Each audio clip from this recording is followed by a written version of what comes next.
പ്രകടന പത്രികയിലെ വാഗ്ദാനങ്ങൾ ബജറ്റിൽ ഇടം പിടിക്കുമോ എന്ന ഉദ്വേഗത്തിലാണ് കേരളം. സംസ്ഥാനത്തിന്റെ ഭാവി നിർണ്ണയിക്കുന്ന യുവസമൂഹവും ഏറെ പ്രതീക്ഷയോടെയാണ് ബജറ്റിനെ കാണുന്നത്. തൊഴിൽ തേടി സംസ്ഥാനത്തിന് പുറത്തേക്കും വിദേശത്തേക്കും പോകേണ്ടി വരുന്ന സാഹചര്യം ഒഴിവാക്കുന്നതിനുള്ള പദ്ധതികളാണ് യുവാക്കൾ ബജറ്റിൽ പ്രതീക്ഷിക്കുന്നത്. തൊഴിലും സംരംഭകത്വവും നൈപുണ്യ വികസനവും കേന്ദ്രീകരിച്ചുള്ള കൃത്യമായ ഇടപെടലാണ് പ്രതീക്ഷയിലുള്ളത്. കേരളത്തിലെ യുവാക്കൾ നേരിടുന്ന ഏറ്റവും വലിയ വെല്ലുവിളികളിലൊന്നാണ് തൊഴിലില്ലായ്മ.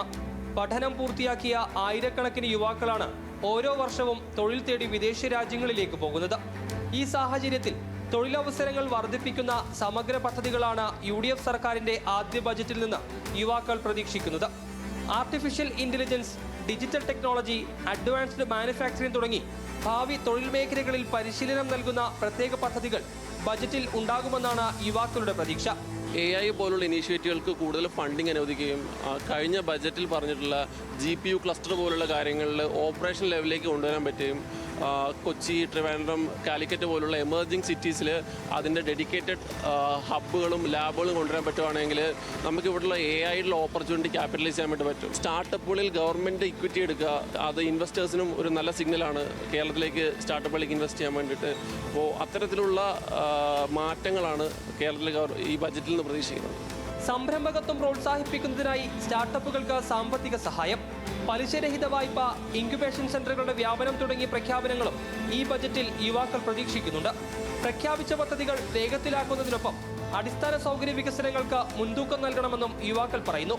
ഇൻഫ്രാസ്ട്രക്ചർ ഒരു മെയിൻ ഘടകമാണ്. കാരണം ഇൻഫ്രാസ്ട്രക്ചർ വളരും തോറുമാണ് കമ്പനികൾക്ക് വരാനുള്ള സാധ്യതകളും വരാം. അപ്പോൾ കഴിഞ്ഞ സർക്കാരിൻ്റെ കാലത്ത് ട്വിൻ ടവർ വന്നെങ്കിലും അവിടെ ഇനിയും മെച്ചപ്പെട്ട കമ്പനികൾ ഇനിയും വരുവാണെങ്കിൽ, അതുപോലെ നിലവിലുള്ള കമ്പനീസ് ഇവിടെ തന്നെ എക്സിസ്റ്റ് ചെയ്യുകയാണെങ്കിൽ അവർക്ക് എക്സ്പാൻഷനുള്ളൊരു ഓപ്പർച്യൂണിറ്റി കൊടുക്കുക. ലൈക്ക് ഒരു 500 എംപ്ലോയീസ് ഉള്ള കമ്പനി അവർ 1000 പേരുകൾക്ക് ആക്കാനുള്ള സ്പേസ് കൊടുക്കുക. അപ്പോൾ അതിന് പുതിയ ബിൽഡിങ്ങുകൾ വരണം, അതിൻ്റേതായ കാര്യങ്ങൾ. അപ്പോൾ കേരളത്തിലെ യുവാക്കൾക്ക് അതൊരു ഓപ്പർച്യൂണിറ്റി ആയിട്ട് തന്നെ കാണാം. തൊഴിൽ എന്നുള്ള ഒരു കാര്യം മാത്രം ആശ്രയിച്ചിട്ടല്ല പുറത്തേക്ക് പോകുന്നത്.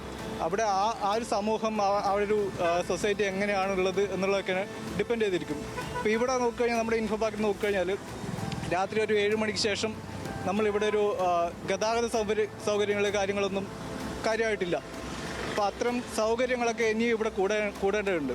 അപ്പോൾ ഈ ബഡ്ജറ്റിലൂടെ അത്തരം തീരുമാനങ്ങൾ എടുക്കുക എന്നുള്ളതാണ് മുന്നിൽ കാണുന്നത്. അതിൽ ഏറ്റവും പ്രധാനമായിട്ട് എനിക്ക് പറയാനുള്ളത് ഈ സ്പീഡ് റെയിലായിട്ട് ബന്ധപ്പെട്ടുള്ളതാണ്.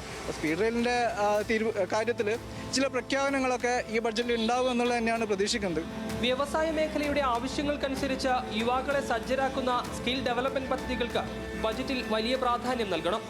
IT, ടൂറിസം, വ്യവസായം, സേവന മേഖലകൾ എന്നിവയിൽ പുതിയ തൊഴിലവസരങ്ങൾ സൃഷ്ടിക്കുന്ന പദ്ധതികളും ചെറുകിട ഇടത്തരം സംരംഭങ്ങൾക്ക് കൂടുതൽ പിന്തുണയും ബജറ്റിൽ പ്രഖ്യാപിക്കുമെന്നാണ് പ്രതീക്ഷ. കൂടുതൽ തൊഴിലവസരങ്ങൾ കൊണ്ടുവരണം. ഇവിടെ തന്നെ നമ്മൾ സ്കിൽ ഡെവലപ്മെൻറ്റ് വേണ്ടിയിട്ട് സ്കിൽ ഡെവലപ്മെൻറ്റ് ഉണ്ടാക്കി കൊടുക്കുകയും വേണം.